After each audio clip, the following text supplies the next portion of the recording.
Bonjour, aujourd'hui nous sommes dans un nouvel épisode dans le regard de Itsu sur TéléPI. Aujourd'hui j'ai la chance d'avoir Royer Mariana avec nous. Elle est entrepreneuse, elle a monté, on va dire, sa Silicon Valley en Guyane et elle va nous expliquer son parcours et les problématiques qu'elle a rencontrées en Guyane.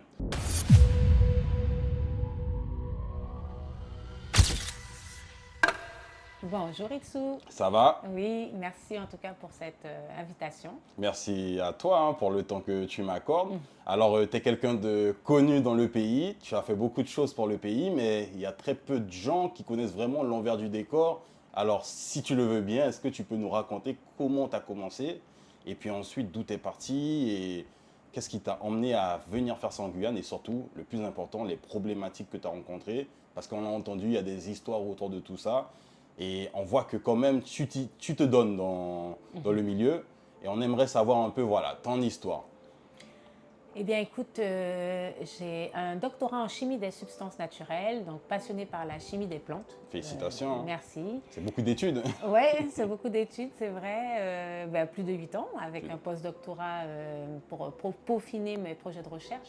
Donc avant tout, c'est vraiment la chimie, la physique-chimie, les procédés que j'ai vraiment embrassés dans ma carrière, on va dire. C'est quelque chose qui m'a plu, cette thématique. Donc je suis une scientifique à la base, mais qui a toujours été orientée industrie. D'accord. J'ai fait tout le temps des formations très professionnalisantes, comme le DUT, puis le Master Pro, la Maîtrise Pro. Donc j'encourage les filières professionnalisantes parce que ça permet à la fois d'apprendre la théorie et un métier.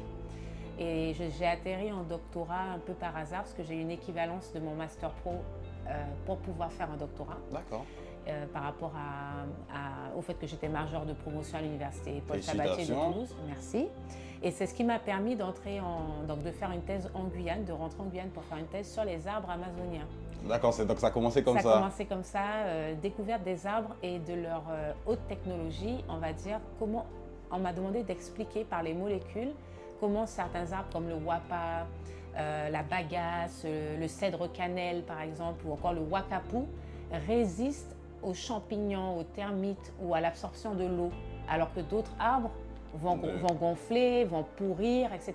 Donc ça a de bonnes vertus. Des propriétés exceptionnelles en fait, de résistance au climat et à l'environnement agressif qu'est l'Amazonie.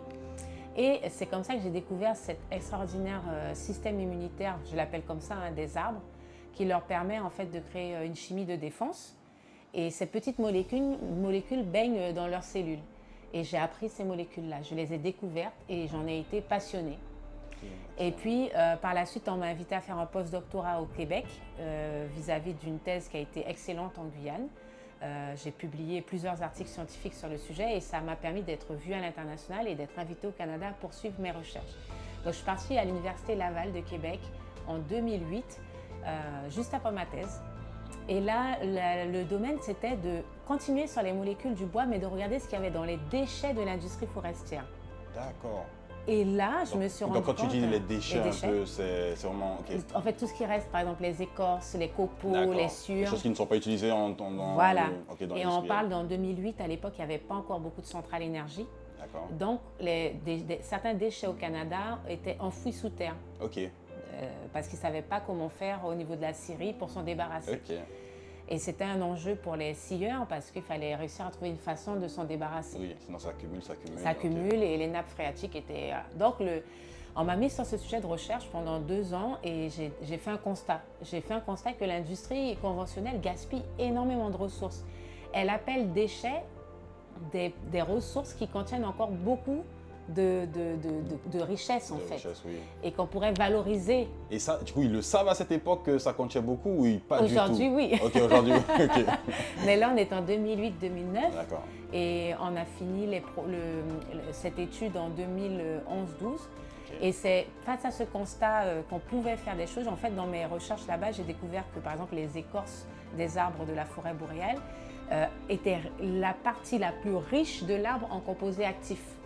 Qui trouvaient des applications pour l'alimentation humaine, animale, pour la cosmétique, pour, je sais pas moi, l'industrie phytosanitaire. Parce que c'est des composés qui vont être antibiotiques, anti-inflammatoires, antioxydants. Ils ont plein de propriétés, colorants, etc. Et ça, quand tu découvres ça, c'est en combien de temps? Parce que j'imagine que c'est des recherches...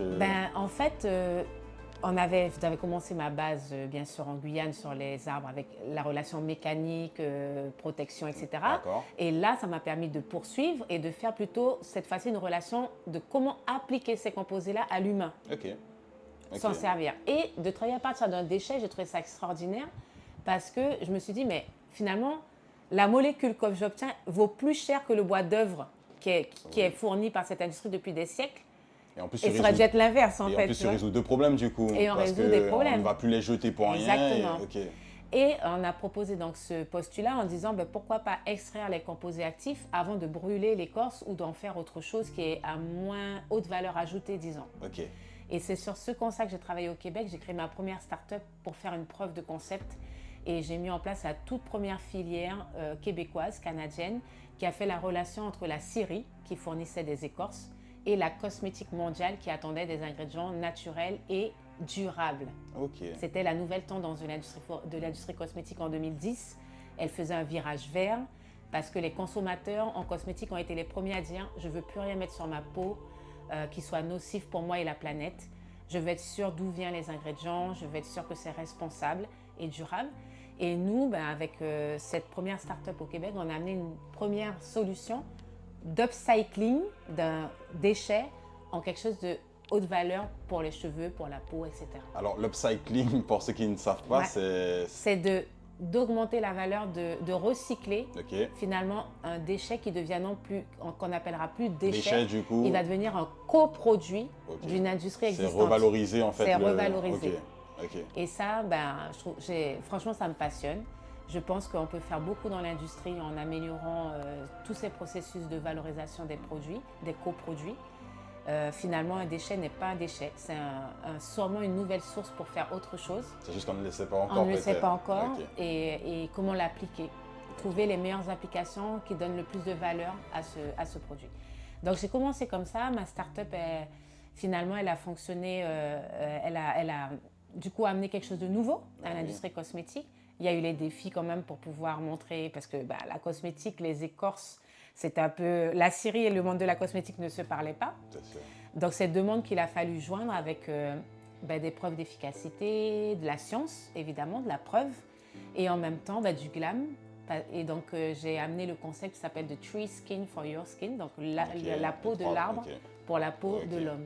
Okay. Et ça a beaucoup plu parce que c'est aussi un concept biomimétique. C'est un vrai slogan. Hein? Ouais. Et puis ça montre que, oui, en effet, pareil, parce qu'on s'est rendu compte que la peau de l'arbre avait des systèmes de défense qui pouvaient s'appliquer au système de défense de la peau de l'homme. Ok. Donc c'était hyper intéressant, même au niveau scientifique, en fait. Excellent. Excellent.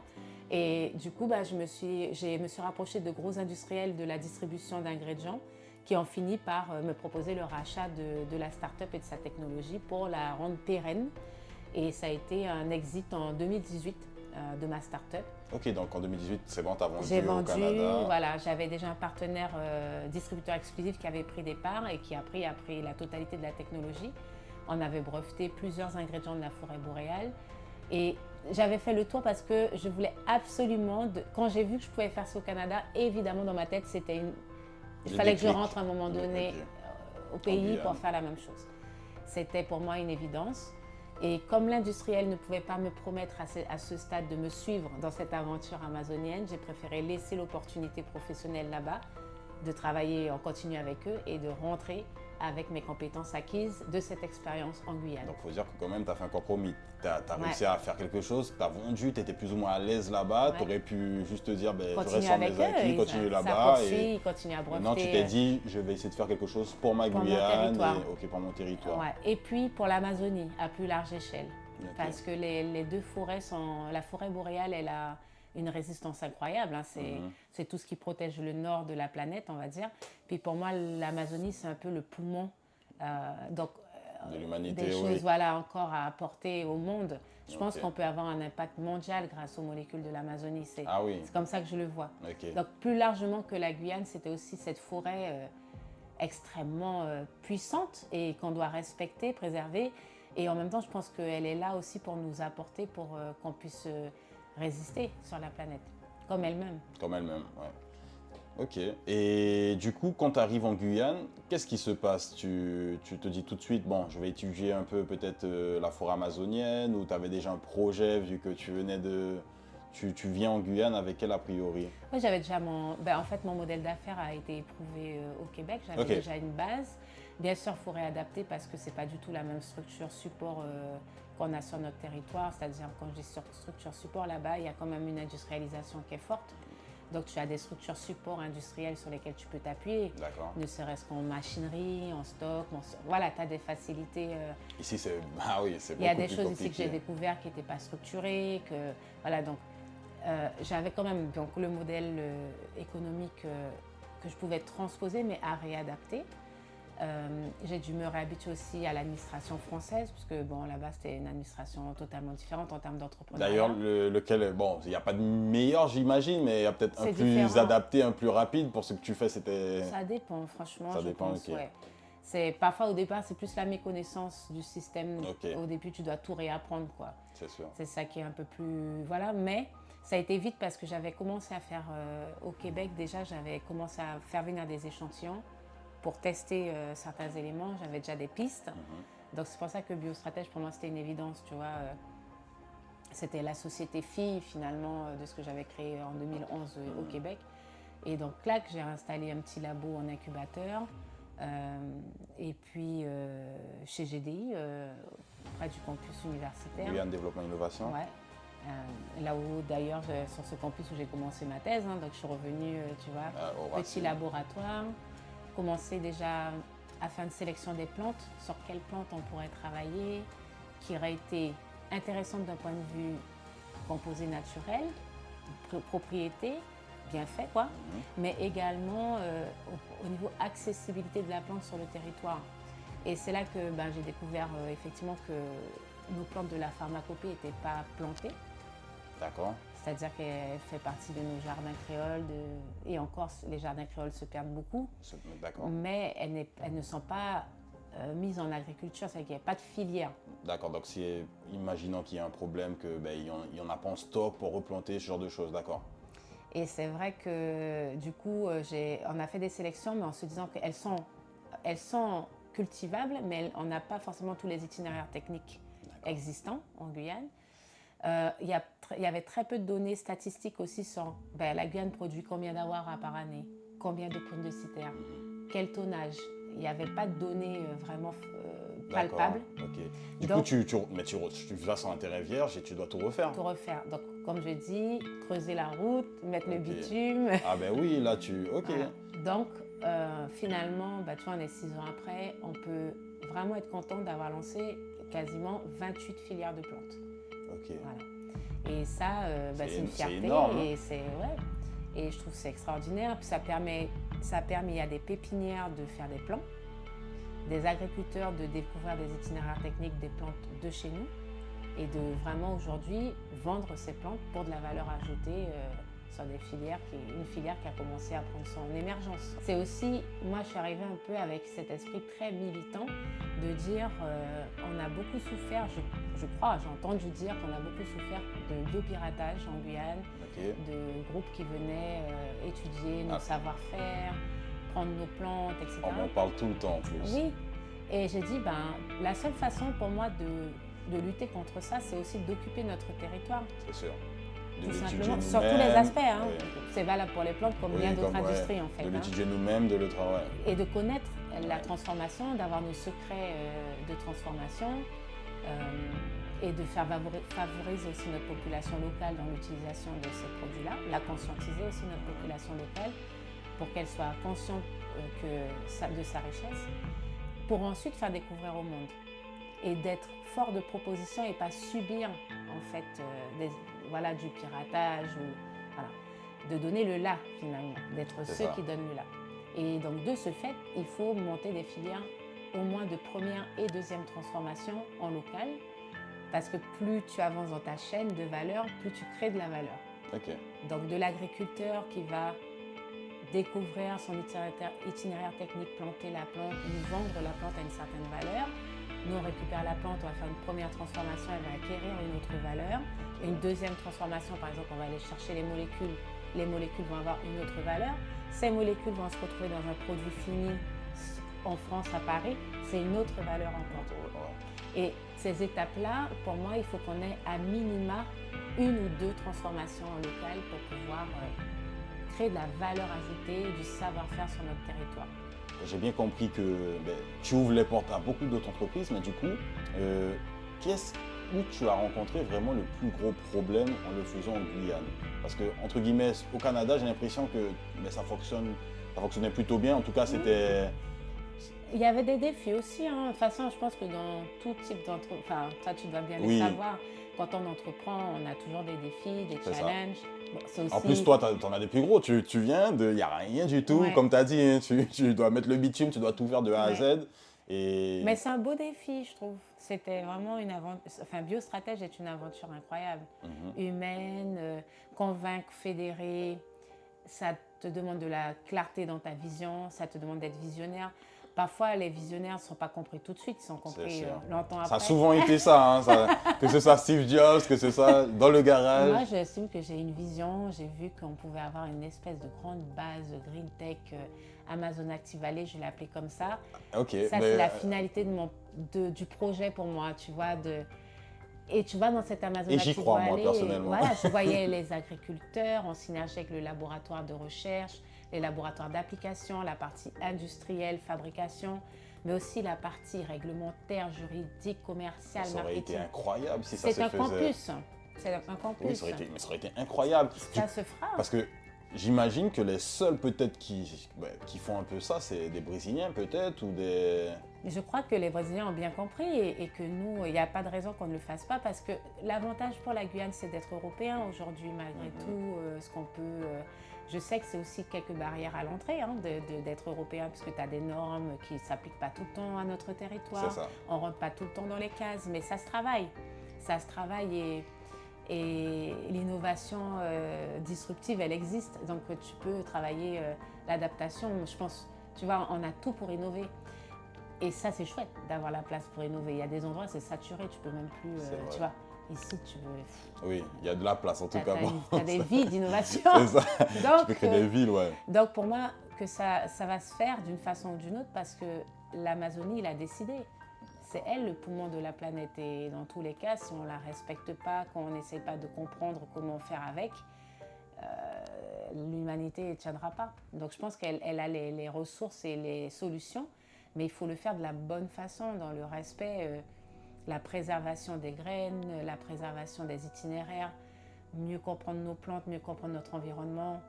Je pense qu'il y a des maladies qui existent chez l'humain qui sont sûrement reflétées dans la nature et qu'en observant, on peut avoir les mêmes systèmes de défense en fait. D'ailleurs, je voudrais savoir, si ce n'est pas un secret, est-ce que parmi tes années, ça fait 6 ans à peu près que tu as lancé ça en Guyane, est-ce que pour toi la plus grande découverte majeure, si ce n'est pas un secret bien évidemment, c'est laquelle? Il y en a plusieurs en fait. Alors oui, il y a des secrets. Oui, j'imagine, il y a des brevets à poser et tout ça. Exactement. Mais non, déjà, moi je suis fière qu'on ait vraiment été le premier laboratoire à faire toutes les analyses nutritionnelles de nos plantes, de nos fruits. Minéraux, vitamines, lipides, glucides, protéines, tout ce qui est essentiel à notre vie. On dit que ton premier médicament, c'est ta nourriture. C'est ça. On mange beaucoup nos fruits, mais souvent, c'est bon, c'est savoureux. Mais est-ce qu'on sait qu'est-ce qu'on apporte? Ok. Et du coup, jusqu'à avant que tu viennes, ça, c'était même pas établi en fait. Des choses que nous, on a l'habitude de manger ou de voir, il n'y avait pas vraiment de... Exactement. Et d'avoir mis aussi les fruits sous forme déshydratée, raffinée, pour les incorporer justement dans différents types de cures quotidiennes. De démocratiser l'accès à certaines plantes parce que souvent cet accès c'était réservé aux personnes qui connaissent les gangans, qui connaissent tel praticien.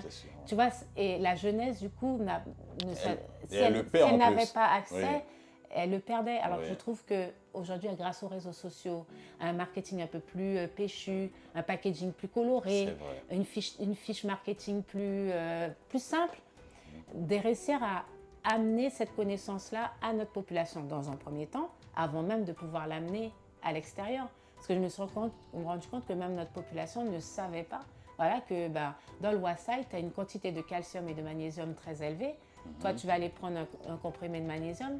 Pourquoi tu ne fais pas une cure de avec- poudre de wasai de pendant wasai. quelques- Voilà, tu es un sportif, tu veux rebooster tes performances, tu as l'oseille pays, tu as la wara qui t'amène les fibres. C'est excellent. Tu vois, toutes ces notions-là, oui, c'est nos fruits, on les connaît, mais on ne les connaît On n'est pas. pas, effectivement. C'est nos plantes médicinales, on les connaît, on a entendu dire, mais on ne les connaît pas.